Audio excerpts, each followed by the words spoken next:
अभिवादन स्वीकार कीजिए ब्रजेश मिश्रा का और आप देखना शुरू कर चुके हैं द डिबेट। बहनों भाइयों, क्या इस देश में वन नेशन वन इलेक्शन संभव है? भारत जैसे लोकतांत्रिक देश में जहां भाषा के आधार पर, भूगोल के आधार पर बड़ी विविधताएं हैं, वैचारिक परिवर्तन भी हर जगह बहुत बड़ा है, क्या इस माहौल में इस देश में विधानसभा लोकसभा के चुनाव एक साथ कराए जा सकते हैं? ऐसा संभव है?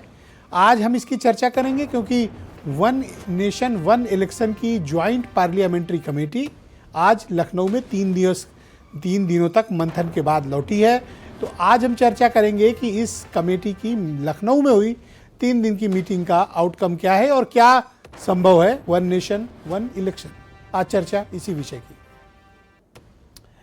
बहनों भाइयों, भारत एक चुनाव प्रधान देश है। भारत में चुनाव को उत्सव की तरह लिया जाता है। भारतीय समाज में चुनाव एक महोत्सव है और भारत की लोकतांत्रिक प्रणाली में चुनाव एक अनिवार्य विषय। भारत में प्रत्येक वर्ष आपको कहीं ना कहीं चुनाव चलता मिलेगा और छोटा मोटा चुनाव नहीं होता, बड़े चुनाव होते हैं। ऐसे चुनाव होते हैं, घनघोर होते हैं। सत्ता पक्ष और विपक्ष के लिए इज्जत जीने और मरने वाले चुनाव होते हैं। ऐसी परिस्थिति में और ऐसे माहौल में जब सबका टेन्योर अलग अलग हो तो क्या एक साथ पूरे देश भर में विधानसभा और लोकसभा के चुनाव कराना संभव है? तो बहनों भाइयों, मैं पहली बात तो यह कहता हूं कि असंभव कुछ भी नहीं है और संभव के लिए सहमति की आवश्यकता है। लेकिन इस सहमति के साथ संवैधानिक बाध्यताएं भी होंगी और उन बाध्यताओं को दूर किए बिना, संवैधानिक बाध्यताओं को दूर किए बिना एक देश एक चुनाव पर सहमति बन नहीं पाएगी। उसकी वजह है, भारत में प्रत्येक राज्य में आप देखेंगे तो 3-4 राज्यों का एक साथ चुनाव होता है।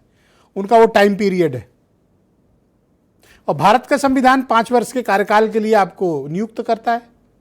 यानी चुनाव जो है या तो मिड टर्म इलेक्शन हो, असेंबली भंग हो, पार्लियामेंट भंग हो, तब संभव है, या जिनके कार्यकाल घट रहे हो उनका कार्यकाल बढ़ाया जाए तो उसके लिए संविधान में संशोधन चाहिए होगा। और जिनके कार्यकाल 5 साल के लिए निर्धारित है उन्हें आप 2 साल में कैसे हटा दोगे? मिसाल के तौर पर अगर 2029 में, जैसा पार्लियामेंट्री कमेटी के चेयरमैन पीपी चौधरी ये दावा करते हैं कि 2029 यानी 2029 से देश में एक देश एक चुनाव की प्रणाली लागू होगी, ओके फाइन। पर क्या पीपी चौधरी को ये बात बताना चाहिए और क्लैरिटी देनी चाहिए कि 2027 में उत्तर प्रदेश समेत 5 राज्यों के विधानसभा के चुनाव हैं जिनका कार्यकाल 2032 तक का होगा। 2032 क्या उनका कार्यकाल कर्टेल करके 2029 किया जाएगा? क्या उत्तर प्रदेश में 2027 में उत्तर प्रदेश के मतदाता, पंजाब, उत्तराखंड, मणिपुर और गोवा के मतदाता क्या सिर्फ 2 साल के लिए अपनी सरकार चुनेंगे, 2027 से 2029? अगर पीपी चौधरी की माने तो हां, लेकिन बहनों भाइयों, इसको धरातल पर उतारना, संवैधानिक मान्यता देना, कानूनी जामा पहनाना और जनता को इसके लिए तैयार करना, और जनता से पहले राजनीतिक दल स्वयं को तैयार करें। क्या इस देश में अपना कार्यकाल छोटा करने के लिए 2029 में तैयार हैं सब? क्या समस्त पॉलिटिकल पार्टियों की सहमति है? बहनों भाइयों, वन नेशन वन इलेक्शन तो बाद में आए, लेकिन मैं देख रहा हूं कि राजनीतिक दलों का मसला डिलिमिटेशन जरूर है। डिलिमिटेशन को लागू कराने के लिए बीजेपी का इंटरेस्ट लगातार बढ़ रहा है और शायद यही कारण है कि उन्होंने लोकसभा में, राज्यसभा में सांसदों के पर्याप्त संख्या को अपनी तरफ आकर्षित करना और अपने मुद्दों पर सहमति बनाना शुरू किया। लेकिन हम मूल मुद्दे पे रहेंगे। मूल मुद्दा है वन नेशन वन इलेक्शन। आज ये विषय मैं आपके समक्ष प्रस्तुत करता हूं, आप मतलब जनता के समक्ष प्रस्तुत करता हूं। इस मामले में आप खुली राय दें, अपने ओपिनियंस हमको फेसबुक पे, यूट्यूब पे, ट्विटर पे, जहां भी आप टेलीविजन पे, आप जहां भी चैनल देख रहे हो, आपकी भी ओपिनियन की जरूरत है क्योंकि end of the day democracy जनता के कंधों पर है और जनता को तय करना है कि क्या वो अपनी सरकार 2 साल के लिए चुनेंगे, 2027 से 29 तक के लिए, या फिर उत्तर प्रदेश की सरकार का कार्यकाल 2032 तक पूर्ण हो। बहनों भाइयों, ये गंभीर चिंता का विषय है और इस चिंता का जवाब मिलना चाहिए। मुझे अचरज है कि राजनीतिक दलों ने इस मुद्दे पर कोई खुली चर्चा आपके साथ क्यों नहीं की, आप मतलब जनता के साथ क्यों नहीं की। बंद कमरे में ज्वाइंट पार्लियामेंट्री कमेटी बैठक करके कुछ भी डिसाइड कर लेगी क्या इस देश में? इस देश के आम आदमी को विश्वास में लिए बिना आप वन नेशन वन इलेक्शन कैसे लागू करेंगे? क्या भारतीय जनता पार्टी, क्या कांग्रेस पार्टी, क्या समाजवादी पार्टी, क्या बीएसपी, क्या आरएलडी और क्या स्टेक होल्डर्स तय करेंगे कि इस देश में वन नेशन वन इलेक्शन होगा, या आम आदमी तय करेगा? मुझे बताएं कि जेपीसी ने आम आदमी से क्या सहमति ली, और अगर ली तो संवैधानिक बाध्यताओं का क्या, संवैधानिक मान्यताओं का क्या, कानूनी मसले का क्या? एक दावा किया जाता है कि चुनाव पे तकरीबन भारत में 7 लाख करोड़ का खर्च आता है। ये तो वो खर्च है जो आपको पता है भाई साहब, आपको वो पता नहीं है जो आपके ऊपर खर्च किया जाता है, वो इससे कहीं ज्यादा है। भारत में चुनाव बहुत महंगे हो गए हैं। इस प्रदेश में और देश में राजनीति अब आसान काम नहीं है। एक विधायक और एक सांसद के क्या खर्चे हैं, एक रनर प्रत्याशी के क्या खर्चे हैं, आपको अंदाजा भी नहीं होगा। और चुनाव के वक्त ये चुनाव कितना महंगा हो जाता है। महंगा का मतलब आप समझ रहे होंगे, क्योंकि आप भी तो उसके भागीदार हैं। आप ही की वजह से तो चुनाव महंगा हो रहा है। तो क्या ये पैसा भी बचेगा, देश की अर्थव्यवस्था ठीक होगी और ये पैसा जनता के काम आएगा? ऐसा संभव है? क्या राजनीतिक पार्टियों की नीयत सही है या कोई प्लानिंग है ये वन नेशन वन इलेक्शन? तो हम इसके समग्र आउटलुक पर चर्चा करेंगे, किसी एक कोण पर नहीं। हम इसकी समग्रता के साथ चर्चा करेंगे, इसकी अच्छाइयाँ, इसकी कमियाँ, कानूनी संवैधानिक मान्यताएं, राजनीतिक दलों की सोच और जनता की ओपिनियन। तो कुछ बयान, फिर आज की डिबेट। एक साथ लोकसभा विधानसभा के चुनाव होने से देश की इकोनॉमी में, भारतीय अर्थव्यवस्था में करीब 1.6% जीडीपी का इजाफा होगा, जो कि 7 लाख करोड़ से ऊपर होता है। मुझे इस बात की खुशी है कि सारे सदस्य हम एक टीम वर्क के रूप में सभी अक्रॉस द पार्टी लाइन, सभी पार्टी के लोग हैं, लेकिन हमारा मानना है कि हमें नेशनल इंटरेस्ट में काम करना। हमारी कमेटी के अंदर टीम वर्क के रूप में अभी जैसे 2028 में अगर लॉ पास होता है, अगर पार्लियामेंट पास करती है, तो उसके बाद में इमीडिएटली लागू हो जाएगा। समाजवादी पार्टी के बहुत स्पष्ट मत है कि ये संविधान संशोधन देश की डेमोक्रेसी के लिए खतरा है। अभी तो सीमित ताकतें हैं, तब तानाशाह हो चुका है चुनाव आयोग। इस बिल के माध्यम से चुनाव आयोग को असीमित ताकतें देने का प्रयास है। यद्यपि हम विपक्ष के लोग इस कानून को पास नहीं होने देंगे पार्लियामेंट में। निश्चित तौर से वन नेशन वन इलेक्शन के हम भी विपक्ष में हैं, विरोध में हैं, क्योंकि ये पूरी तरीके से सरकार अपने तरीके से अपनी व्यवस्थाओं के तहत ये सारा कार्यक्रम करना चाहती है, चुनाव कराना चाहती है और अपनी चीजों को थोपना चाहती है। बिल्कुल हमने आपत्ति दर्ज करा दी और बता दिया कि हम इस जो ये बिल संशोधन है, इसके हम विरोध में खड़े हैं। तो बहन भाइयों, आज की इस परिचर्चा को हम आगे बढ़ाएंगे। दिनेश प्रताप सिंह उत्तर प्रदेश में भारतीय जनता पार्टी के मुख्य प्रवक्ता हैं, दीपक रंजन समाजवादी पार्टी के प्रवक्ता, और मेरे साथ आज खास तौर पर जीसी मल्होत्रा साहब मौजूद हैं, पूर्व महासचिव यानी फॉर्मर जनरल सेक्रेटरी हैं लोकसभा के। हमारे साथ इस कार्यक्रम में एज एक्सपर्ट मौजूद हैं डॉक्टर मोहम्मद अमीन साहब मौजूद हैं, भारत निर्वाचन आयोग के former joint director. Doctor Ajay Upadhyay Congress committee के प्रवक्ता हमें नई दिल्ली से ज्वाइन कर रहे हैं। बहुत शुक्रिया आप सभी का मेरे साथ इस कार्यक्रम में जुड़ने के लिए। दिनेश जी, मैं आपसे जानना चाहता हूं कि Bharatiya Janata party one nation one election की इतनी बड़ी पैरोकार क्यों है? ब्रिजेश भाई, सारे लोग ये जानते हैं कि भारत दुनिया का सबसे बड़ा लोकतांत्रिक देश है, और अपनी इसी खूबसूरती की वजह से आप देखिए कि कहीं न कहीं चुनाव हमेशा लगा रहता है। कहीं पंचायत का चुनाव, कहीं नगर निकाय का चुनाव, कहीं विधानसभा का चुनाव, कहीं लोकसभा का चुनाव, कहीं ना कहीं किसी न किसी राज्य में चुनाव होता रहता है।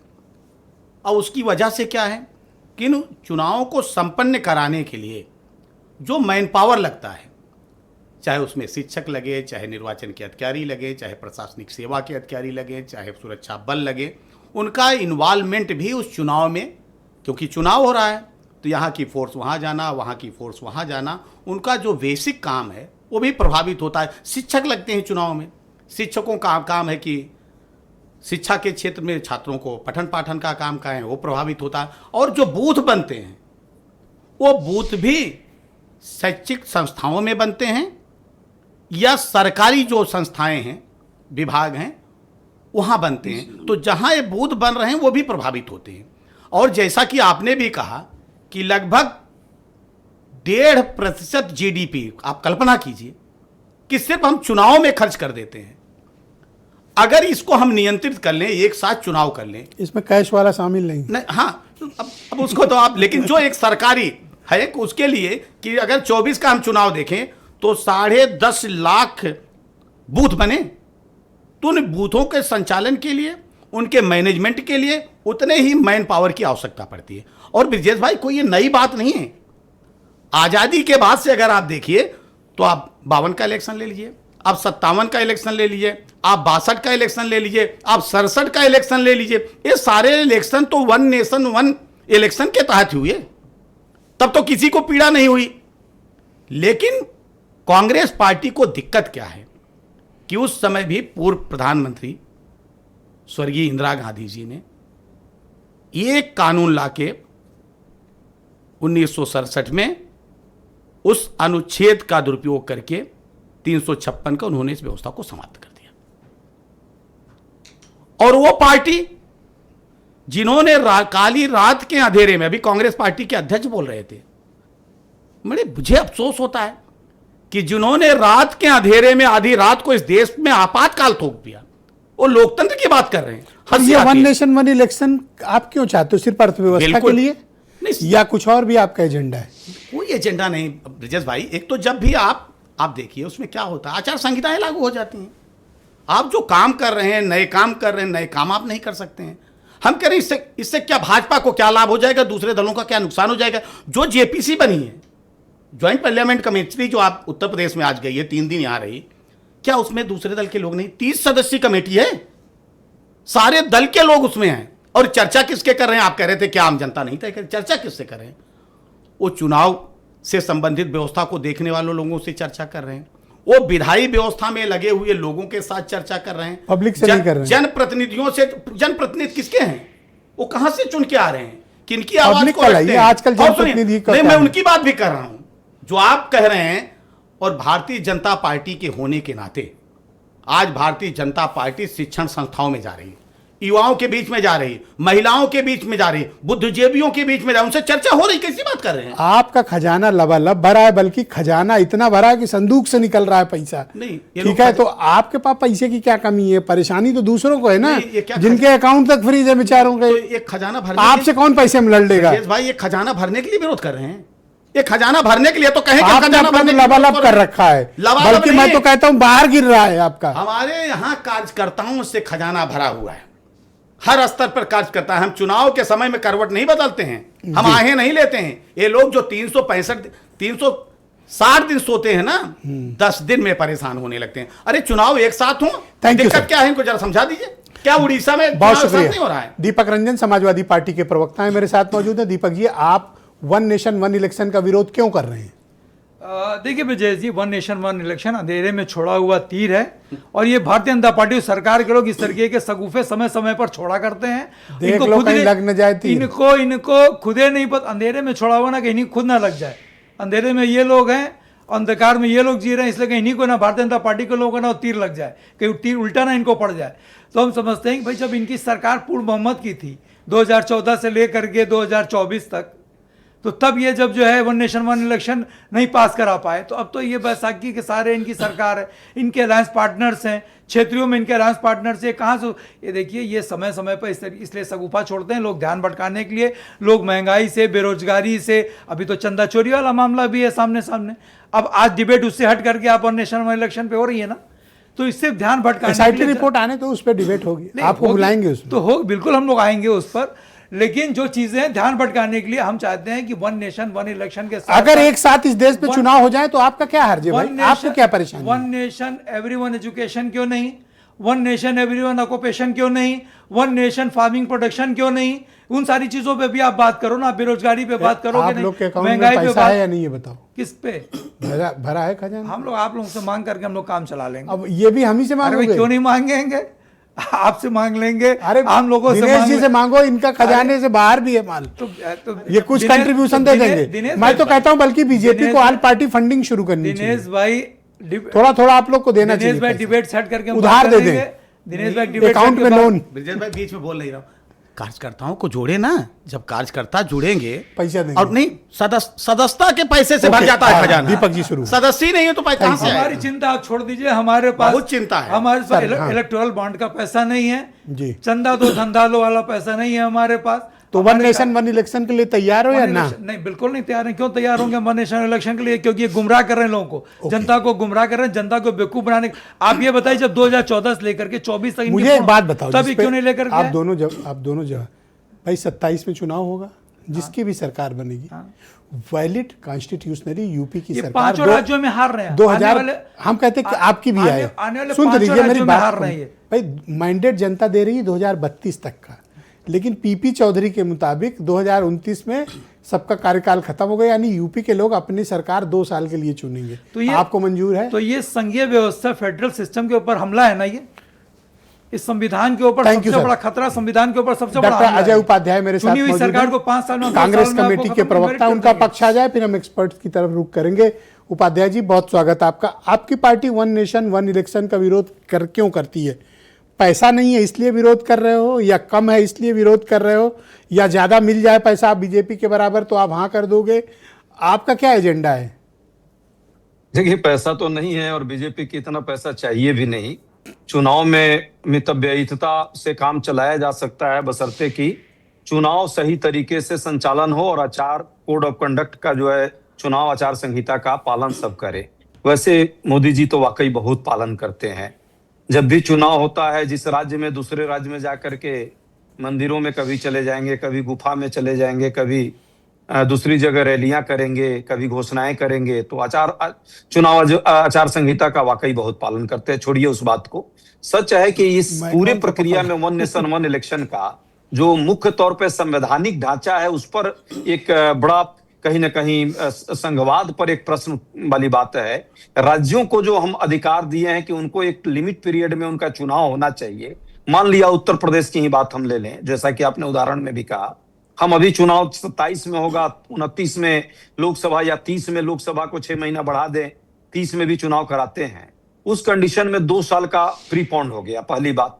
या मान लीजिए कि इस 10-20 राज्यों को ये छोड़ भी देंगे कि दो सेकंड चरण में इसको लेंगे, लेकिन यदि बीच में कोई संवैधानिक संकट आ गया तो हम जो है उस राज्य को तो डिसॉल्व करेंगे। क्या आपको 356 की बात मंजूर है हमारे कि साथी ने उत्तर की। प्रदेश में 2032 तक का कार्यकाल होगा? अगर पीपी जी। चौधरी के मुताबिक वन नेशन वन इलेक्शन लागू हुआ तो यूपी की सरकार का कार्यकाल जिसकी भी बनेगी 2 साल का होगा। ये अपने आप में असंवैधानिक है, क्योंकि फिर तो जनता तो 5 साल के लिए चुनती है सरकार को। पर और बीजेपी ये को राज्य मंजूर के है, देखो अधिकार हैं, इनकी राज्य सरकार है यूपी में, बीजेपी बट इनको मंजूर है। बीजेपी को तो सब मंजूर है। बीजेपी को करना क्या है, इधर से तोड़ लेगी, उधर से जोड़ देगी, बात खत्म हो जाएगा। तो उसको चुनाव की ही जरूरत नहीं है। बीजेपी का चले तो कोई चुनाव देश में नहीं है। अच्छा, एक बात बताओ, चुनाव कराने की भी आप जरूरत बेहद नहीं, पढ़े सब तो लिखे दिखावा है काबिल व्यक्ति बीजेपी हो, के लिए। हर बात पर बीजेपी पर आप लोग संदेह करते हो और हर मुद्दे पर इनको संदिग्ध करार देते हो। भाई ये भी पॉलिटिकल पार्टी है, जनता के वोट से जीत के आते हैं। आप हमेशा यही इनको तो संदेह की आश्चर्यजनक नजर से क्यों देखते हो कि ये जरूर कुछ खुरापात कर रहे होंगे? यही तो आश्चर्यजनक है कि पॉलिटिकल पार्टी होते हुए जिन मुद्दों पर हम कहते हैं कि एज ए पॉलिटिकल पार्टी आपको भी सैद्धांतिक विरोध करना चाहिए। चुनाव आयोग अब SIR करा दिया, 27 लाख लोगों का वोट जो है खतरे में डाल दिया। सुप्रीम कोर्ट ने कहा अगले चुनाव में वोट दे देना। और सर मुझे एक दो जायज वजह आप बताते तो मुझे पसंद आता। आपने कोई दिक्कत नहीं, कोई जेन्युइन इनको रीजन क्यों दिक्कत बताइए नहीं कि होती आपको वन नेशन वन इलेक्शन क्यों नहीं यदि- पसंद है? इसमें संघवाद की परिकल्पना जो है, संविधान की जो परिकल्पना है, उस पर प्रश्न है। और जिन राज्यों में Thank you, sir. संवैधानिक संकट उत्पन्न होगा उसका कैसे निदान करेंगे, ये बहुत महत्वपूर्ण है। इसलिए बहस कीजिए, डिस्कशन कीजिए, डिबेट कीजिए, जनता के बीच मुद्दों को ले जाइए और एक आम सहमति यदि ऐसा करना है तो पहले बनाइए। देखिए, अगर कि जिन ज्वाइंट राज्यों में पार्लियामेंट्री सरकार यदि कमेटी संकट में आएगा वहां क्या पत्रकारों करेंगे? को बुलाती, मुझे बुलाती तो ये डिबेट जो आपके साथ कर रहा हूं, मैं अपना माइक ले जाके वहीं गाड़ देता ताज होटल में कि आओ 29 आप हैं, इधर मैं हूं, यही डिबेट कर लेते हैं और इस डिबेट का लाइव प्रसारण करते हैं और जनता से कहते हैं ठीक वोट बात। करो इस पे, और आज तय हो जाए कि ये एकदम सही। होगा कि नहीं होगा। एकदम सही बात आप कह रहे हैं, पर एकदम बुलाते आपकी ही बात नहीं से है, क्या सहमत करें? है। जन जागरूकता की बहुत जरूरत शुक्रिया, है इस होगा। देश में। अरे जब संसद मुद्दों चलेगी तो लाइव नहीं, प्रसारण नहीं, तभी तो- भाग जाएंगे। नहीं तो आप हमसे अरे सब भाग जाएंगे जो बैठे थैंक यू हैं सर, ना। धन्यवाद सर। जीसी मल्होत्रा साहब मेरे साथ मौजूद हैं, पूर्व महासचिव हैं लोकसभा के, और ये एक बेहतर व्यक्ति हैं जो ये बताएंगे कि क्या इस देश में वन नेशन वन इलेक्शन संभव है, और अगर है तो जो संवैधानिक और कानूनी मसले हैं उनका सेटलमेंट कैसे होगा। मल्होत्रा साहब, मैं आपका बहुत आभार प्रकट करता हूं कि आपने समय दिया। मैं आपसे इन 2 बिंदुओं पर जवाब चाहता हूं। धन्यवाद ब्रजेश जी। अब एक्चुअली दो कमेटियां इस इशू के ऊपर बन चुकी हैं। रामनाथ कोविंद जी की कमेटी थी, उन्होंने इस पे विचार किया, स्टेक होल्डर से बात की और ऐसा पाया कि स्टेक होल्डर्स मैक्सिमम जो हैं वो रिकमेंड कर रहे हैं कि वन नेशन वन इलेक्शन, क्योंकि इससे खर्चा बहुत बचता है और गवर्नेंस में भी बड़ा इजी रहता है। अब ये जो पीपी चौधरी की जो कमेटी है, जॉइंट पार्लियामेंट्री कमेटी, वो उस bill pay 129th amendment bill को ऊपर बनाई गई थी लोकसभा में, और उसने भी यही रिकमेंड किया है कि मैक्सिमम स्टेक होल्डर्स जो हैं वो रिकमेंड कर रहे हैं कि वन नेशन वन इलेक्शन होना चाहिए। अब इसमें वो कहते हैं कि जीडीपी का भी 1.6% ग्रोथ हो जाएगी और 7 लाख करोड़ रुपए का जो खर्चा होता है ये तकरीबन बच जाएगा। अब ये 2 कमेटियों की रिकमेंडेशन है, पर अब इसमें कुछ इश्यूज ऐसे हैं, कॉन्स्टिट्यूशनल अमेंडमेंट्स चाहिए। अब जो कॉन्स्टिट्यूशन अमेंडमेंट्स चाहिए, जैसे कि अभी समाजवादी पार्टी और कांग्रेस के प्रवक्ता कह रहे थे कि इसमें फेडरलिज्म के ऊपर दिक्कत आएगी। जो छोटी पार्टियां हैं उनके पास खर्चा करने के लिए कम होता है, बड़ी पार्टियों के पास ज़्यादा खर्चा करने के लिए होता है, तो उनको एडवांटेज रहता है। सेंट्रल इश्यूज़ इसमें आएंगे और जो स्टेट इश्यूज़ और लोकल इश्यूज़ हैं वो उनके ऊपर इतनी मैक्सिमम तवज्जो नहीं दी जाएगी। तो इसलिए जो फेडरल स्ट्रक्चर को देखते हुए, और कहीं ये ऐसा ना हो कि अमेंडमेंट के वक्त बेसिक स्ट्रक्चर आड़े में आ जाए, तो कुछ चीज़ें देखनी पड़ेंगी इसके बारे में कि ये फेजेस में अगर हो तो ज़्यादा अच्छा है। पहले कुछ स्टेट्स का हो जाए, अब उसके अलावा जैसे आर्टिकल 356 अगर लागू हो जाता है तो उस केस में क्या होगा, हंग पार्लियामेंट आ जाती है तो उस केस में क्या होगा। तो नो कॉन्फिडेंस के साथ में कंस्ट्रक्टिव वोट ऑफ कॉन्फिडेंस पहले बना के देख लिया जाए। अगर ये हो जाए, अब 7 कंट्रीज़ हैं जहाँ पर ये लागू है, जर्मनी है, बेल्जियम है, साउथ अफ्रीका है, इंडोनेशिया है। इस तरह ये कंट्रीज़ के ऊपर ऑलरेडी ये चल रहा है। हमारा कंट्री में जो इलेक्टोरेट है बहुत बड़ा है, तो इसमें जो ईवीएम्स भी आएंगी, पीपी सेट्स भी जो आएंगे, उनकी भी एक लाइफ है 15 साल की जैसे, तो 3 ही इलेक्शन हो पाएंगे और इसमें खर्चा इलेक्शन कमीशन का बहुत ज़्यादा मैं कुछ रहेगा। सुझाव आपको दूं सर, हालांकि एक ही इसमें सुझाव जो देता हूं। एक सुझाव आपके इलेक्शन- समक्ष काल्पनिक सुझाव है लेकिन प्रस्तुत है, ये विशुद्ध काल्पनिक जी है साहब। सुझाव, लेकिन आपके समक्ष में प्रस्तुत कर रहा हूं। मैं ये कह रहा हूं कि पहले फेज में आप करिए, एक फेज में मैं आपकी बात से सहमत। मैं एक काल्पनिक बात ये कहता हूं कि जिन सरकारों का कार्यकाल 6 महीने पहले समाप्त हो रहा हो और जिनका 6 महीने बाद, उनको इस दायरे में ले लिया जाए। 6 महीने से ऊपर वालों को छोड़ सेकंड फेज में डाला जाए। क्या ऐसा करना कानूनी संवैधानिक रूप से ठीक होगा? क्योंकि चुनाव आयोग को तो 6 महीने पहले चुनाव कराने का अधिकार होता है।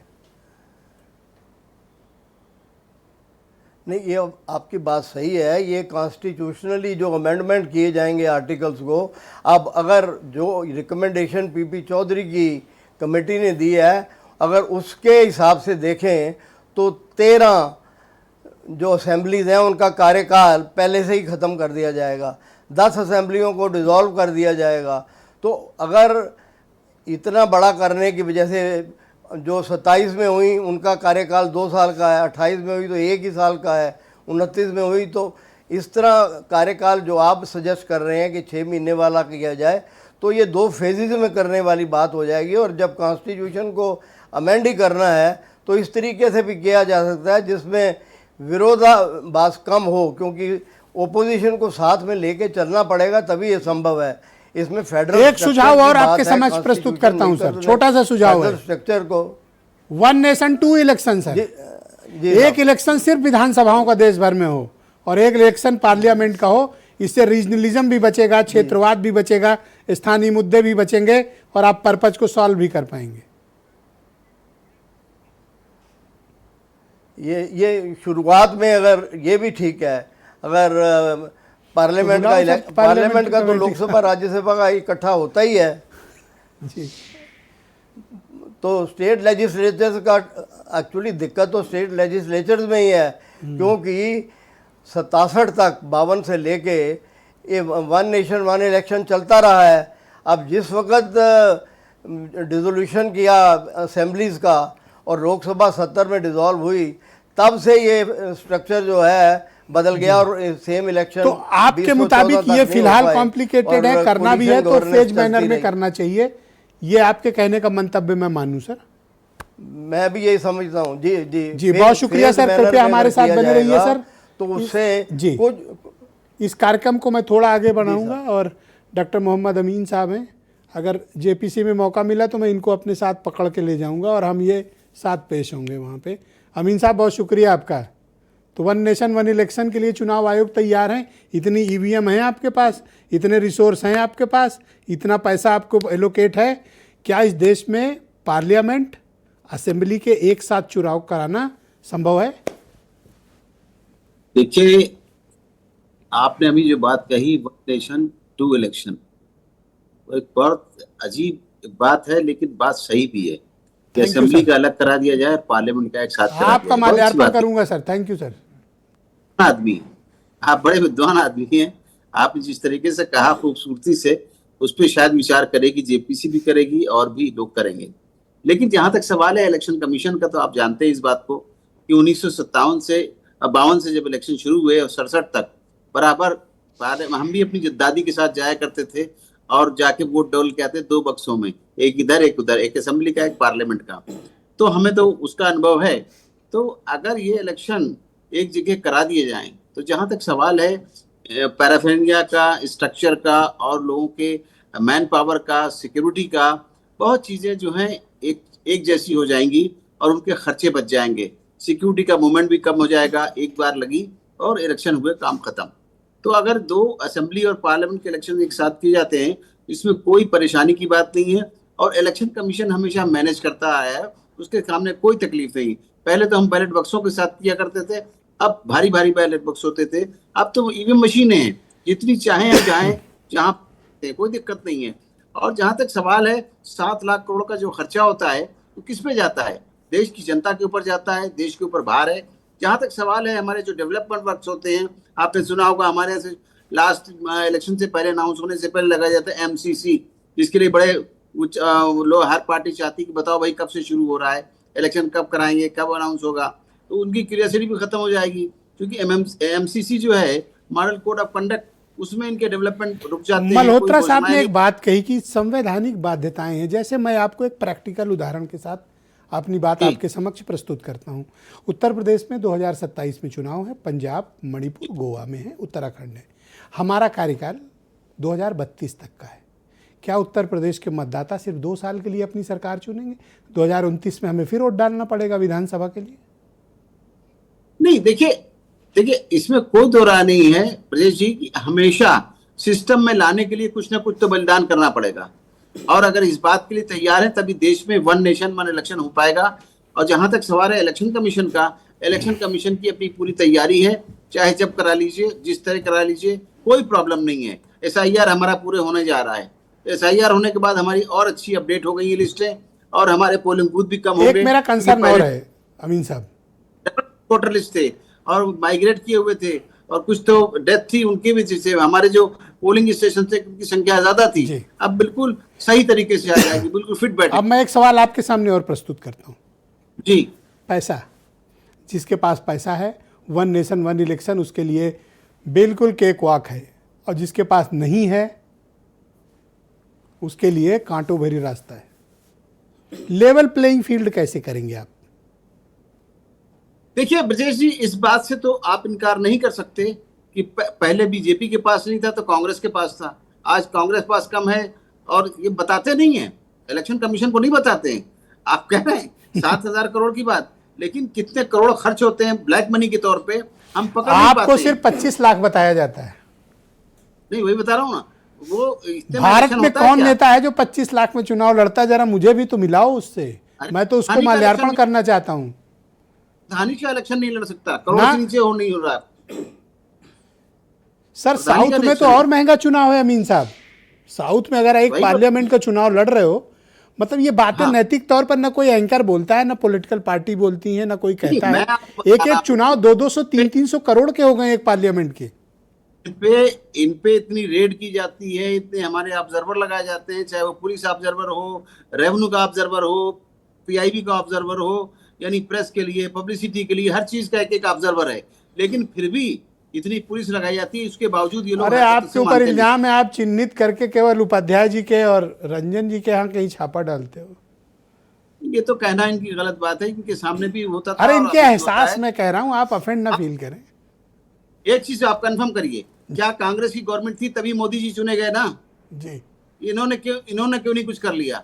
कुरैशी साहब को बयान आ चुका है कि दबाया नहीं गया कभी, ना इलेक्शन कमीशन दबा है। बहुत शुक्रिया सर। मैं इस डिबेट को आगे बढ़ाना चाहता हूं और इस परिचर्चा का दूसरा चरण शुरू करेंगे। बहनों भाइयों, आज बेहद गंभीर और आपके हित की डिबेट है, इसलिए टीवी छोड़कर, मोबाइल छोड़कर जाना मत। आज के मुद्दे समझ लोगे तो आपको निर्णय करने में, अपनी बात कहने में और अपने डिसीजन में बड़ी आसानी होने वाली। मैं दिनेश प्रताप सिंह, उत्तर प्रदेश में बीजेपी के प्रवक्ता हैं, उनको इन्वाइट करता हूं। Dinesh ji, level playing field नहीं है अगर वन नेशन वन इलेक्शन होगा तो। ब्रजेश भाई, एक तो आपने पैनल में बहुत अच्छा है कि कम से कम एक लोकसभा के महासचिव के पूर्व बैठाला है और एक इलेक्शन कमीशन के डायरेक्टर भी बैठे हैं और सब ने इसका समर्थन। देखिए, थोड़ी कुछ बातें राजनीति से ऊपर होकर करनी पड़ेगी। आप कह रहे थे कि जो सरकारें 5 वर्ष के लिए चुनी जाती हैं उनको आप पहले, इस देश में कई बार ऐसा हुआ है और कांग्रेस तो लगातार वो किया है कि 5 साल की चुनी हुई सरकारों को साल भर के अंदर, 6 महीने के अंदर, 2 साल के बाद उन्होंने जो है राष्ट्रपति शासन लगा दिया है। लेकिन भारतीय जनता पार्टी ने कभी नहीं किया है। दूसरी चीज, अभी एकदम सही बात अरे अमीन आपके जी पास कह- दूसरी चाबी है, नहीं, आप प्लास से पूरे मुख्यमंत्री पलट देते हो।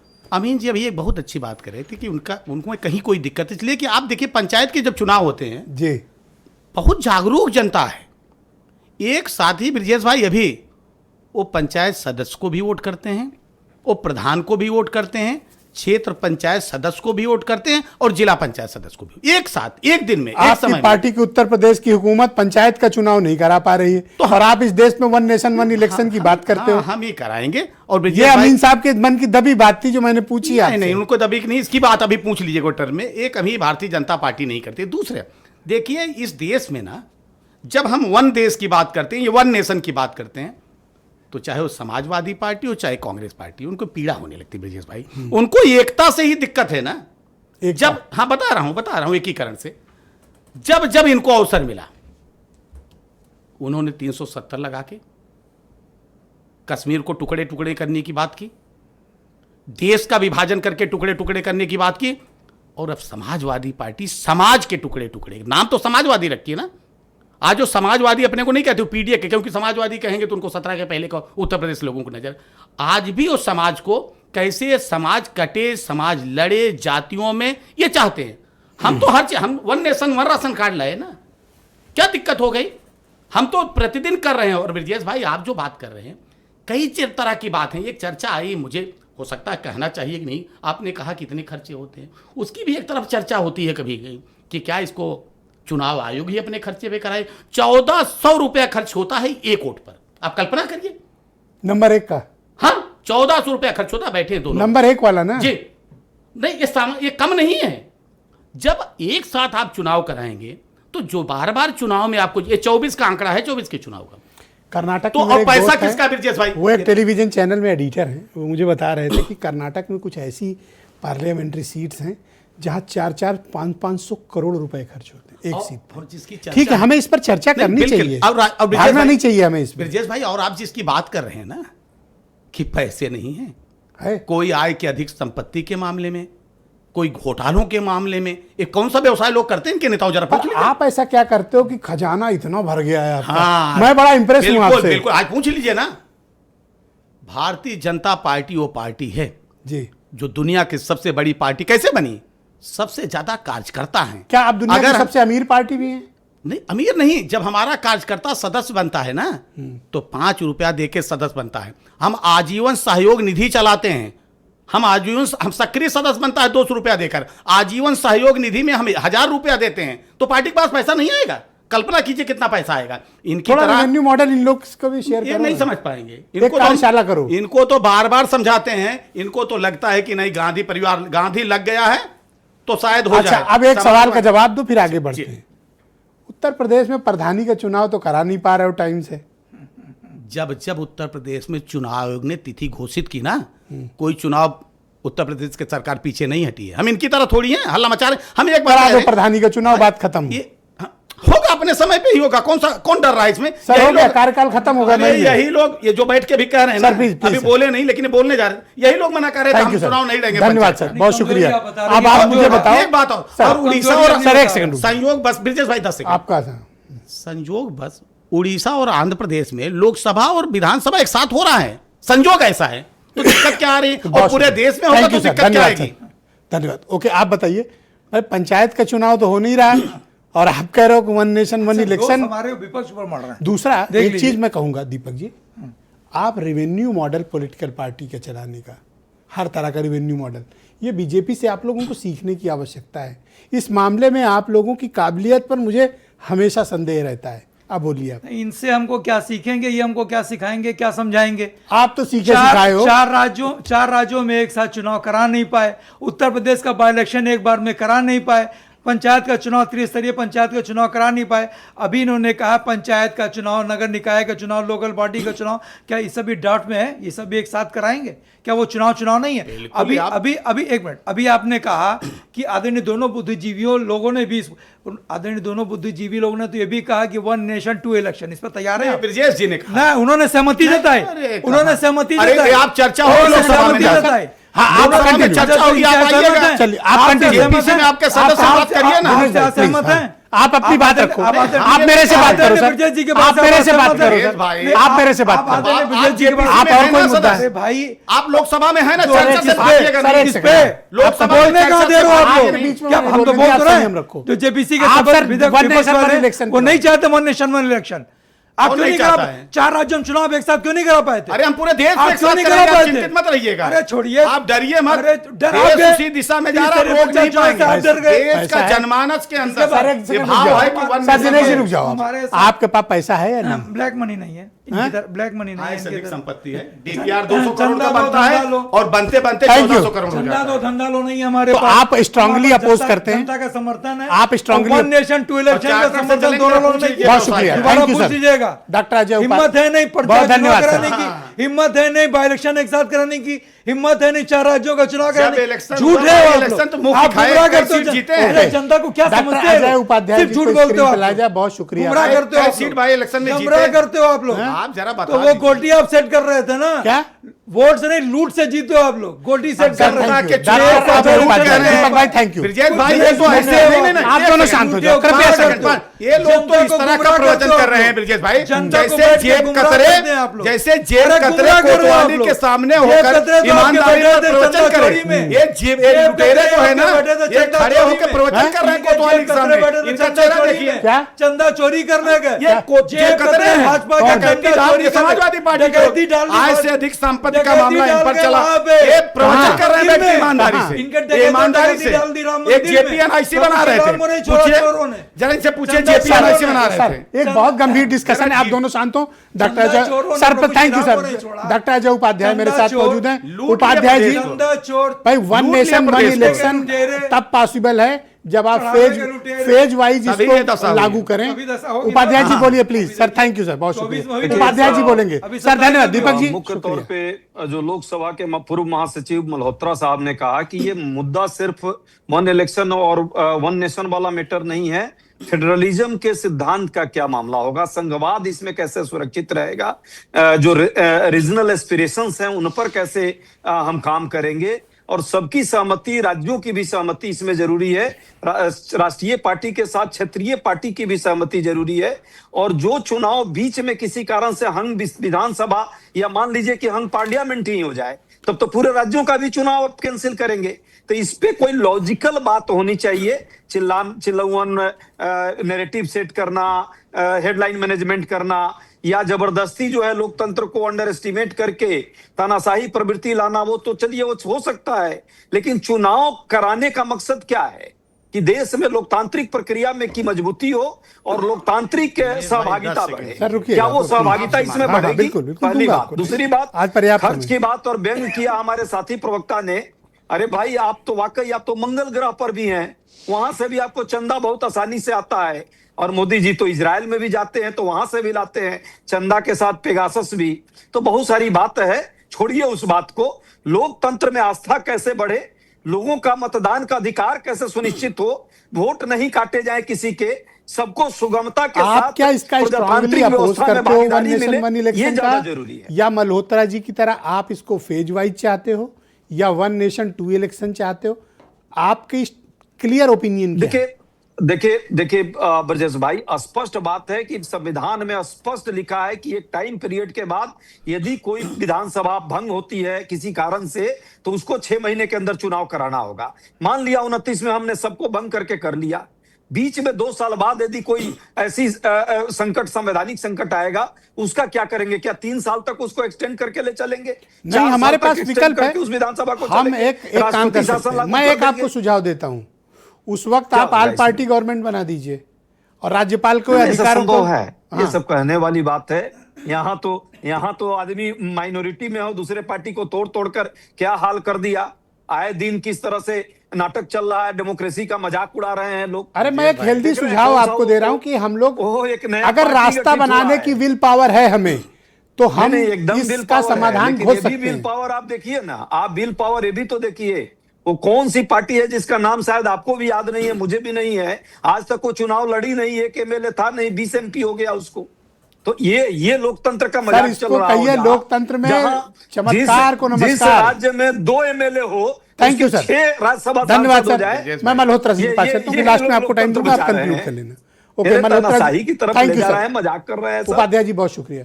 मल्होत्रा साहब वापस आपके पास आते हैं इन सब की बात समेट के, क्योंकि इनके तो अपने पॉलिटिकल पार्टी की लाइन है, इनके अपने इश्यूज हैं। आप मुझे ये बताइए कि जो 2-3 कॉम्प्लिकेशन, एक आपने बहुत अच्छी बात कही कि जो रीजनल एस्पिरेशन है, जो क्षेत्रीय मुद्दे हैं, जो लोकल मुद्दे हैं, वो विधानसभा के चुनाव में ही उठते हैं, और मैं आपकी इस बात से 100% सहमत हूँ। अगर वन नेशन वन इलेक्शन आते हैं तो इस बात में कोई संदेह नहीं कि रीजनल एस्पिरेशन दबेगी, कमज़ोर होगी, मध्यम पड़ेगी। ऐसी स्थिति में हमारे पास क्या विकल्प और हो सकते हैं जो संविधान के दायरे में है? और दूसरा, अगर फोर्सफुली भी सरकार कहती नहीं हम वन नेशन वन इलेक्शन पे जाएंगे एट एनी कास्ट, तो क्या संविधान में बहुत बड़े परिवर्तन की आवश्यकता होगी? सरकार के पास उतना मैंडेट है दोनों सदनों में?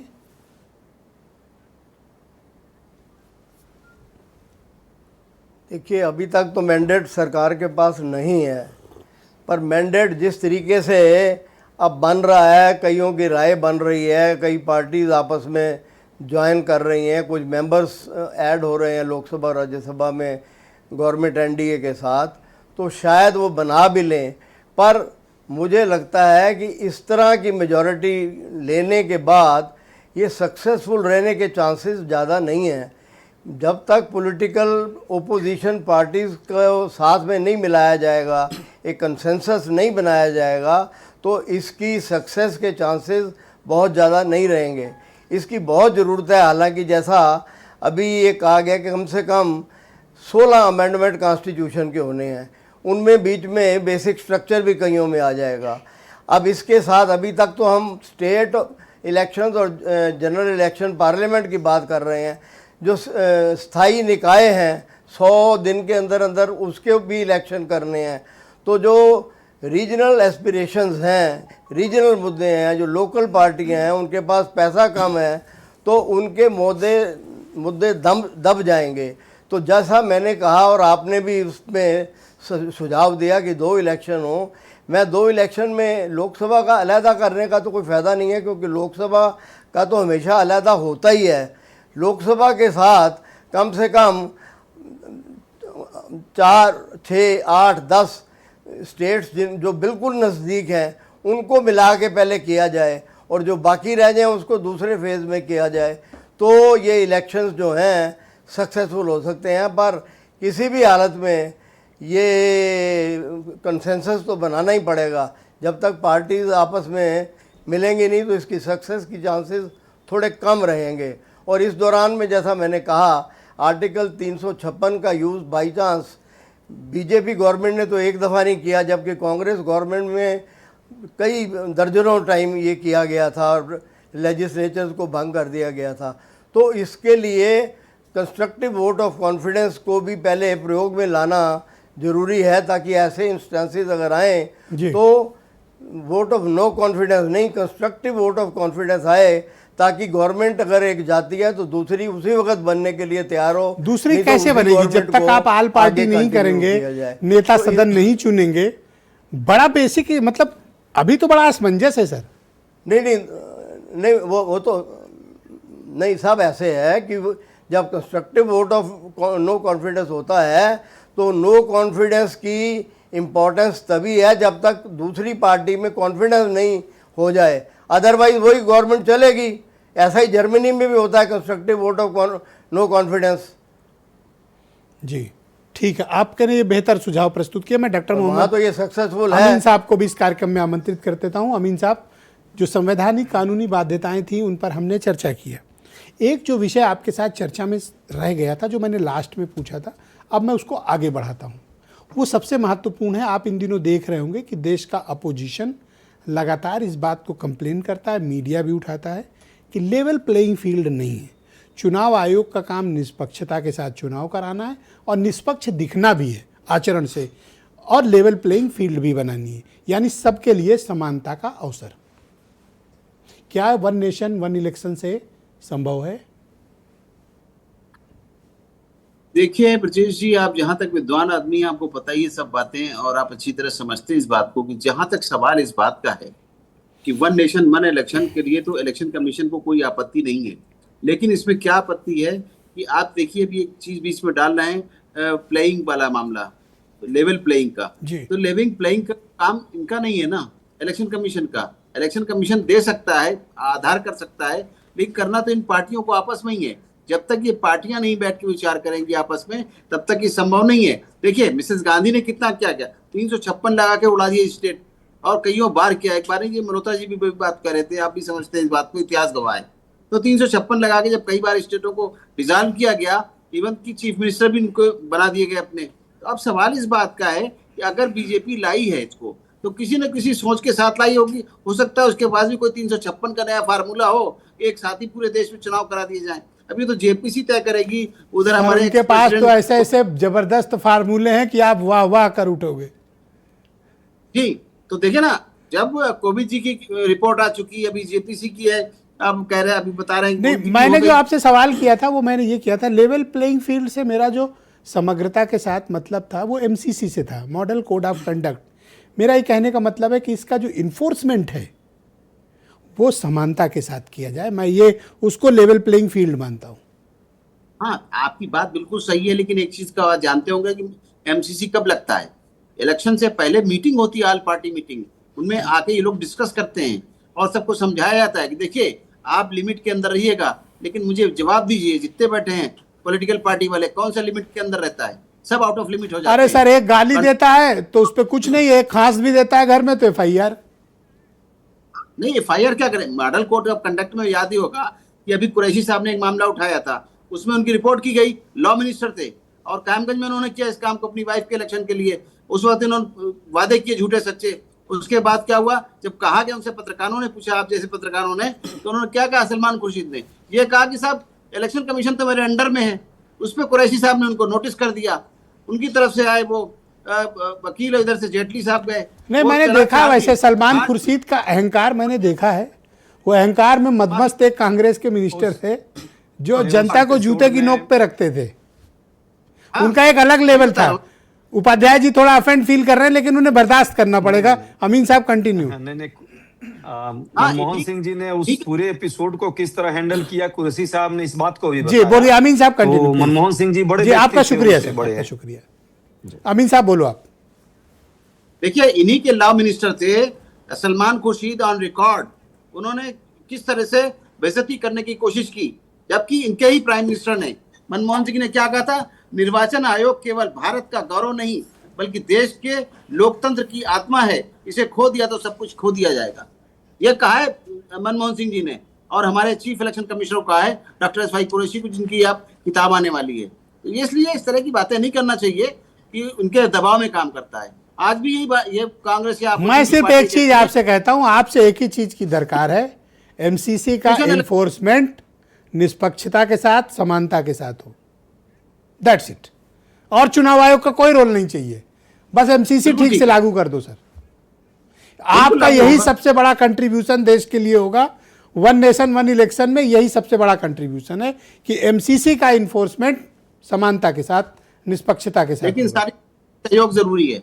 जी बहुत शुक्रिया आपका Dinesh ji, thank you sir. Dinesh ji 20 second आपको भी देता हूँ। 2-3 बातें मुद्दे बेसिक जो उठे हैं। 20 सेकंड सर। हाँ बिल्कुल 20 सेकंड, अब उसमें विषय इसी तरह नहीं जाएंगे। देखिए सबके अंदर है कि अगर ऐसा हो जाएगा, जो सरकारें चले जाएंगे क्या होगी। जो कमेटियां बनी हैं, चाहे वो पूर्व राष्ट्रपति कोविंद जी के अध्यक्षता में बनी हो, चाहे पीपी चौधरी की अध्यक्षता में, ये सारी चीज़ें जो है सबके मानस में है कि उसका निराकरण क्या होगा, उसकी चर्चा हुई, संविधान वेत्ताओं से उसकी चर्चा, और बाकी जो भी लोग हैं सारे राष्ट्रीय दलों से चर्चा होगी। ब्रजेश भाई, ये मामला सदन में आएगा, चर्चा होगी, विधान सदन में पास होने के बाद विधानसभाओं से पास होगा। आप कह रहे हैं क्षेत्रीय मुद्दे गौड़ हो गए, अरे क्षेत्रीय मुद्दों को तो और अवसर मिलेगा कि क्षेत्र के मुद्दों को राष्ट्रीय स्तर पर पहचान बनेगी। इसमें दिक्कत कहाँ आ रही? ये तो मुझे लग रहा है कि उनके लिए और अच्छा। कौन तेलंगाना की बात करता है, कौन इस देश में आसाम की समस्या जिक्र करता है, कहाँ केरल की बात होती है, कहाँ उड़ीसा की बात होती है? सर अभी एक साथ हो नहीं रहा ब्रजेश भाई, इसलिए थैंक नहीं यू होती सर, है। आपका जब समय एक पूरा साथ था। थैंक यू होगा सर, और मतदान धन्यवाद सर। बढ़ेगा। No no sir, thank you sir. Deepak ji 20 second, go ahead.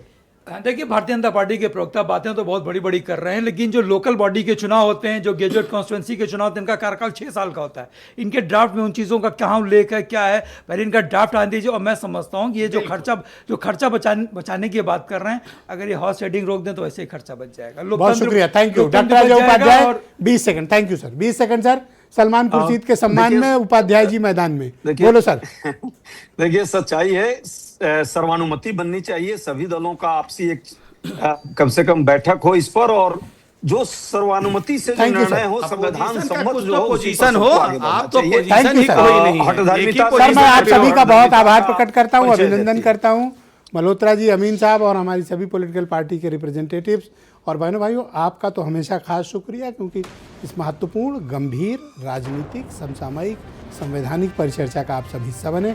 एक छोटा सा ब्रेक के उस पार आपको नोएडा ले चलेंगे, जहाँ वहाँ भी आज लखनऊ जैसा एक बड़ा अग्निकांड होते होते बचा, लेकिन अफसोस की बात है कि उसमें भी एक बेटी और एक व्यक्ति की बड़ी दुखद मौत हुई है। ये अग्निकांड और अवैध इमारतों ने उत्तर प्रदेश के जनमानस पर बड़ा नकारात्मक प्रभाव डाला है। हम एक छोटे से ब्रेक के बाद आपको पूरी वीडियो रिपोर्ट प्रियव्रत दीक्षित पेश करेंगे।